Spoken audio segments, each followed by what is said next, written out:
Okay, we're going to start this project with the bedrooms, and I'll get into why we wanted to start on those first. You'll see two bedrooms in this video. They're very similar, just mirror images of each other, plus the window's a bit different. As soon as we moved into the house, we saw a problem with these wardrobes.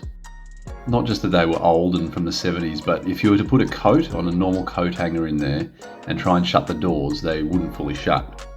Anyway, these cupboards were a simple enough job for us to start renovating the house on.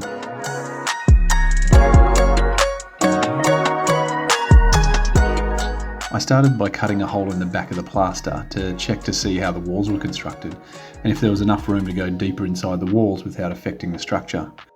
Turns out the stud wall behind wasn't structural, and if we were to remove that, then we'd gain an extra 100mm, which would have been enough to fix the hanging problem. I've actually been a cabinet maker for many years now, so building cabinets, prepping walls and fixing existing site dodginess is pretty straightforward. What I did to these robes was remove the studs, add a ply backing board with ventilation gap to the brick, framed it out and then plastered the entire internals, and obviously made it square and plumb so the cabinets can slide right on in. I have done a little bit of plastering in my time, but after doing these two rooms I got a whole lot better at it. Bit of trial and error there. The length of time this reno took was about 5 months according to all my receipts. But this was just in spare time, after work and weekends. We only had one child at the time, so we did a room at a time, then swapped him over to the other room so we weren't down a room at any point. Sparks. People love seeing sparks. I've also noticed that my butt crack appears in these videos a fair bit, so please disregard the crack. Everything that we spent on these two rooms includes everything such as paint, doorknobs, cabinet hardware, lighting, electrical, gyprock, wall panelling, skirts, cork, etc. This also includes the material and the use of my old boss's CNC machine to cut up all the wardrobe parts. But we'll get to the cost a little bit later on.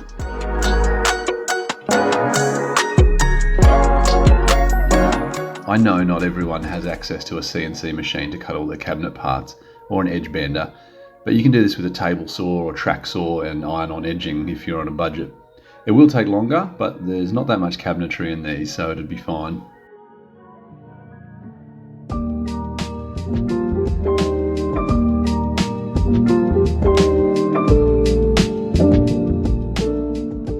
Okay, here I am slapping some cabinets together.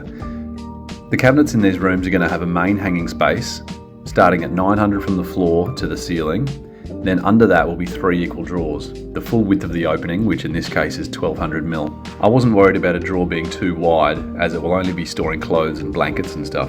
The drawers are some Blum tandem box units I had lying around, so that saves some moolah. And as a cabinet maker, you just tend to collect stock over the years. You've got to make sure you spend time levelling up the kicker 100%, as everything else relies on it.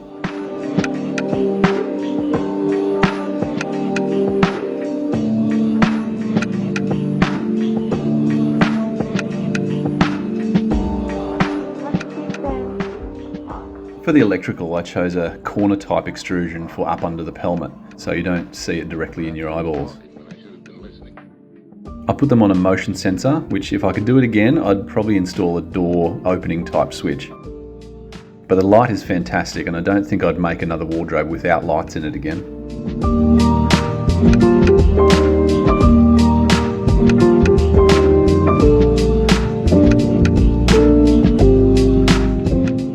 We wanted to do some custom handles here, so I played around with a couple of prototypes, but ended on some solid timber, curved finger pull type things. The timber I made these from are the studs I actually took out of the walls. Beautiful stringy bark with a wax finish.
wanted to make a bit of a feature wall in there to give it some character, so we grabbed a few sheets of V-groove panelling from Laminex. They have tongue and groove, so they're easy to align together as long as your wall is pretty decent. And I think they came out really well actually. It's something relatively cheap you could do for a point of difference. I removed the cornice from that wall, and after installation of the panelling I installed new cornice over it. Now I'm not a fan of cornice, but I didn't want to go removing all the cornice from the entire house. It would have turned out very expensive and I would have been very over it with the amount of replastering I would have had to do.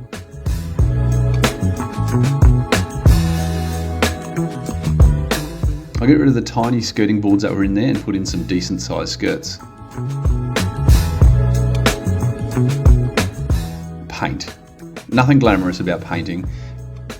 It has to be done and it does make a huge difference in how a room feels.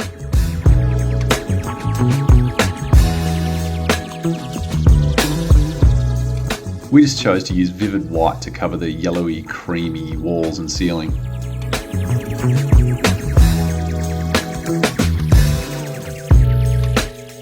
The green room paint was British Paint's Secluded Avenue and the blue was Dulux Sailing Safari.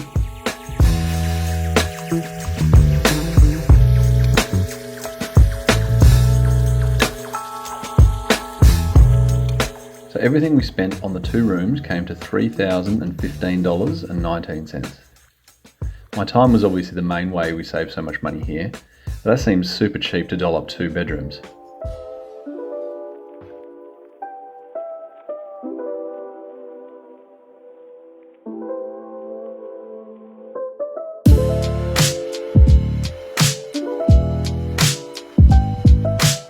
Thanks for watching and let us know what you think in the comments below.